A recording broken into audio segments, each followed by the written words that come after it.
கடகராசினியர்களே, ராசியிலேயே விரையாதிபதி புதன். விரயங்கள் அதிகரிக்கும். துணிந்து செயல்பட வேண்டும். தொல்லை தந்தவர்கள் எல்லையை விட்டு விலகிச் செல்ல என்ன மாதிரியான யுக்திகளை கையாளலாம் என்று யோசிப்பீர்கள். புதன் லாபஸ்தானத்திற்கு அதிபதியாக இருந்தாலோ உங்களுக்கு நன்மை இருக்கலாம். ஆனால் இப்பொழுது அவர் விரயஸ்தானத்திற்கு அதிபதியானவர். அவர் உங்கள் ராசியிலேயே இருக்கின்றார்.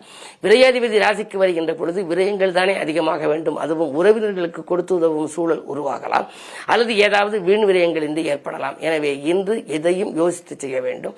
அதிகாலையிலிருந்தே நீங்கள் நல்ல ஆலோசனைகளை அனுபவஸ்தர்களின் மூலம் ஆலோசனைகளை பெற்று முயற்சிகளில் ஈடுபடுவது நல்லது. 8லே சனி இருக்கின்றார். அஷ்டமத்து சனியின் ஆதிக்கம்.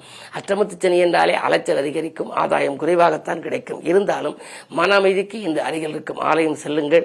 நடராஜர் தரிசனம் மட்டுமல்ல, எல்லா தெய்வங்களையும் குலதெய்வ வழிபாடுகளையும் நீங்கள் இன்று வழிபடுவது நன்மை தரும்.